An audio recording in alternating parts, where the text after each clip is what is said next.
안 돼라는 말을 못 하겠는 거예요. 어? 커피숍이 한 이제 3년째인데 사장님 제가 뭐 주말에 쉬는데 땜빵 좀 해주실 수 있어요? 그러나 사장님한테? 사장님한테? 그래 그럼 내가 땜빵 해줄게. 그럼 저도 일을 보고 좀 쉬어야 되는데 그래가지고 땜빵 해달라면 제가 이제 또 땜빵하고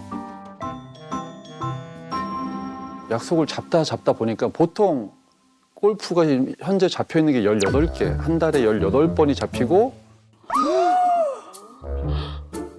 하루 건너 하루가 아니라 어쩔 때는 월화수목금 뭐 이렇게 5일 내내 친 적도 있고 여러 가지로 나한테 지장이 있는데 또 갈 수가 사실 가기 어려운 상황인데도 거절을 못해서 잡았다가 점점 날이 다가오면 부담이 되는 거예요. 그 약속을 가야 된다는 게.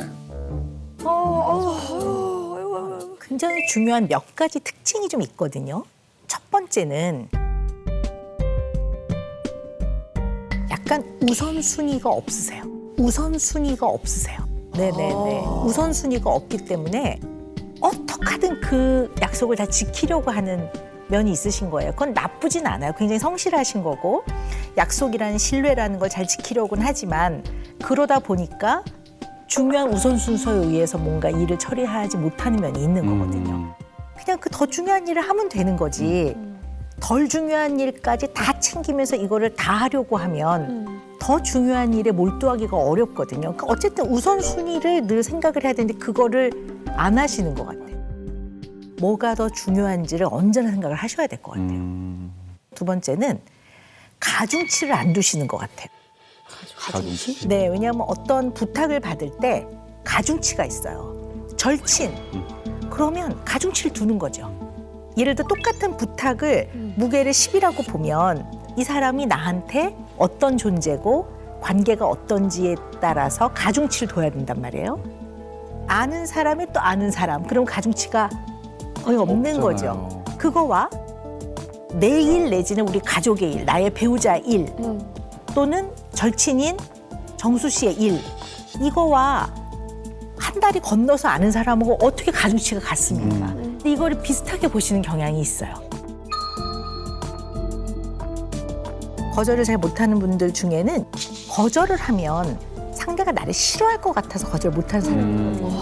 그러니까 내가 거절을 하면 이 사람이 나를 싫어하고 그러면 결국 인간관계에서 내가 거절당할까 봐 나라는 사람 자체가 그럼 굉장히 두려움이 깔려 있는 거죠. 그러면 거절에 대해서 굉장히 민감해지거든요. 그래서 거절 민감성이 굉장히 높은 분들이 있어요. 거절 민감성 요거 한번 우리 알아보는 자가 방법 체크 있을까요? 한번 해볼까요?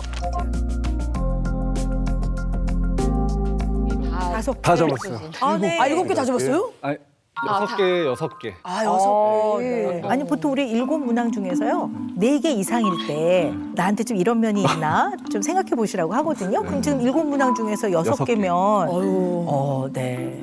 good man, good man. person이고 싶으신 거예요. 조현우라는 사람이 누군가가 나한테 뭔가를 부탁을 했을 때 내가 그냥 거절을 해서 이 사람한테 싫은 소리를 해야 되고 이 사람이 좀 속상해하는 이 꼴을 내가 보고 내가 그 상황에 처한 내가 싫은 거예요. 이게 되게 다른 거예요. 그게 좀 보기 싫더라고요. 네네. 네. 네. 그러니까 싫은 소리를 했을 때 이 상대방도 응. 그 상처받는 모습이나 뭔가 약간 마음이 다치는 모습 보는 걸 싫어하기 때문에 제가 그냥 감수하고 아니면 뭐 부탁하는 것도 그냥 내가 일단 다 감수하자. 그 약간 지금 말씀하신 게 정확하죠. 근데요, 연우 씨, 굿맨 내 위치에 있는 게 왜 그렇게 연우 씨한테는 중요하냐는 거죠. 뭐 나중에 정치하시려고 그러시나? 아, 혹시 뭐 약점 잡힌 거 있으세요? 그게? 그런 말도 하더라고요. 아니 뭐 너 뭐 정치하려고 그러니? 왜 이렇게 주위 사람들한테 그러냐 이런 얘기도 많이 들어봤는데 옛날에는 아 그거 이 사람한테 부탁하면 다 해결될 거야. 뭐 그런 거에 좀 젖어 있지 않았나? 그러니까 이런 사람들도 내가 다 동원할 수 있어. 이런 사람도 다 소개할 수 있어. 약간 이런 거가 더 컸던 것 같아요. 근데 많이 피곤했어. 아 그래?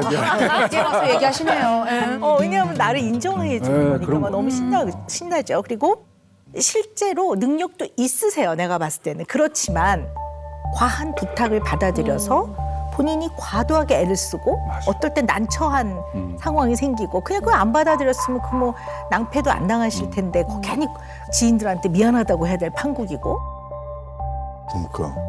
좀 사실 그렇거든요. 맞아요.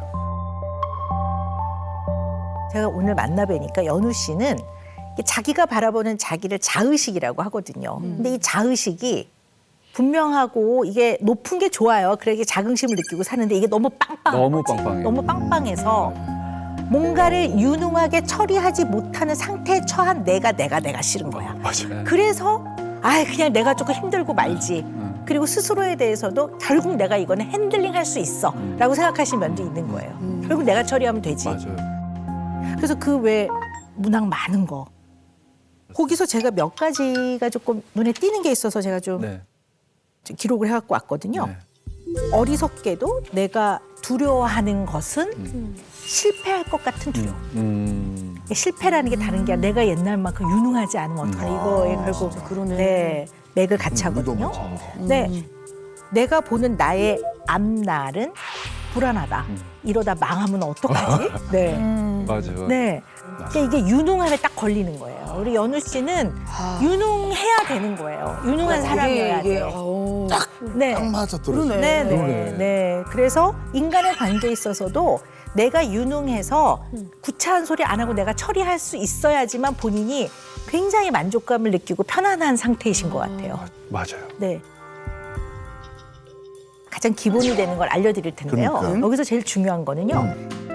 이것을 생활 속에서 편안하게 쓱 나오도록 하는 데에는 머릿속에만 담고 있는 게 아니라 거울 보고 200번 연습해야 돼요. 아, 그래요? 네. 그래야 그 상황에서 자연스럽게 나와요. 네. 그래서 우리 연우 씨뿐만 아니라 이제 우리 프로그램 보시는 시청자분들도 이 거절의 법칙을 잘 이렇게 한번 생각을 해보셔서 진정한 배려의 아이콘으로 우리 연우 씨 거듭나시기를 네 바라겠습니다. 배려의 아이콘. 네. 이 김병욱 선생님은 좋은 사람이고 싶으세요? 누구에게나 그렇죠. 어느 자리에서나. 예. 네, good person이고 싶으세요. 예, 예, 예. 네, 네. 그래서 선생님이 거절을 못 하시는 거예요. 음. 왜냐하면 good person이고 싶다는 거는 저 무의식 속에 마음 한구석에서는 내가 좋지 않은 면이 있다고 생각하시는 거예요. 그런 부분이 이제 굉장히 이제 좀 자꾸 이렇게 이제 불편한 거예요, 제가. 저는 그냥 싫은 소리를 단지 못하는가라고 생각했는데 보니까 어머님이나 아버님의 생활의 신조를 집은 못 지켰지만 내가 이거라도 지키고 살아야 되겠다는 것도 크신 것 같아요.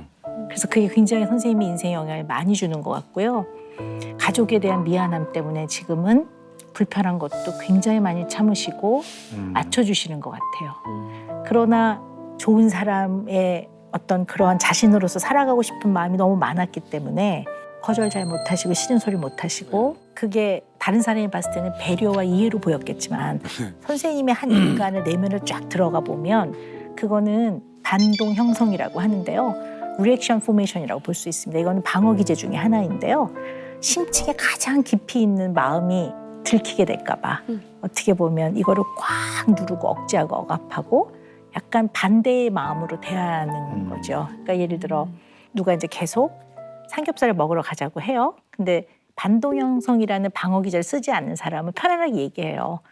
나 이거 돼지고기 싫어하는데 왜 자꾸 먹으러 가자고 그래. 근데 이제 그 말을 평소에 편안하게 못하고 많이 억압해 놓은 사람들은 그게 터져 나올 때 본인이 감당이 안 될 것 같아요. 막 화를 낼 것 같거든요. 그러니까 오히려 또 이렇게 사주신다니까 너무 감사합니다 이렇게 하게 되는 게 어떻게 보면 어떨 때는 싫기도 하고 막 화도 나고 막 어떨 때는 분노도 있고 이런 감정들이 너무 많이 이렇게 눌려져 있는 걸 의미하는 거죠. 그래서 어떻게 보면 집에 와서 가장 가까운 가족을 대할 때는 함부로 대하는 게 아니라 제가 볼 때는 너무나 안전하고 편안한 대상이기 때문에 집에 와서는 그 반동 형성이라는 방어 기제를 약간 놓으시는 거죠.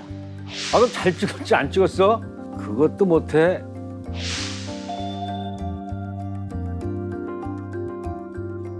지금은 내가 이렇게 계속 지내다가 정말 나 혼자 외톨이 되면 어떡하지? 그러니까 가족에게까지도 이제는 반동 아. 형성을 하고 계신 게 아닌가. 어리석었어요. 어리석게 살았습니다. 지혜롭지 못했어요. 가족들과 90% 농담하신다고 하셨는데요. 물론 이제 유머 위트는 너무 좋은 방어 기제이긴 해요. 그렇지만 필요할 때는 그냥 진심을 잘 전달하는 거는 필요하거든요. 그것만큼 좋은 방법은 없는 것 같아요. 그렇겠죠. 네. 금쪽 상담소의 피날레입니다. 은영 매직 시간인데요. 네, 우리 오늘 선생님께 네. 은영 매직을 솔솔 뿌려드립니다. 네, 가족은 나의 벗입니다. 네, 선생님 나름대로 인생의 여정에서 최선을 다하셨습니다. 그러니까 이제 지나온 일에 대한 죄책감을 좀 어느 정도 좀 내려놓으시고요. 친구 같은 남편, 또 따뜻한 자상한 아버지가 되시기를 바랍니다. 그래서 제가 네. 도미솔 대화법. 네? 도미솔 그게 뭐냐면요. 도레미 아니고 도미솔. 도미솔입니다. 진심을 전달할 때는 도의 음계로. 네. 오. 그래서 내가 진짜 미안해. 네. 그리고요. 미는요. 뭔가 제안할 때. 너희들은 떡볶이 먹고 아빠는 라면 끓여 먹을게. 근데 우리 식탁에서 같이 먹자.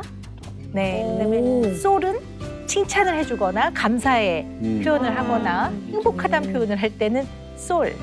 네. 음계처럼 높낮이를 낮춰서 감정을 표현하는 거, 생각을 표현하는 걸 연습을 하면 조금 더 잘 전달되거든요. 네.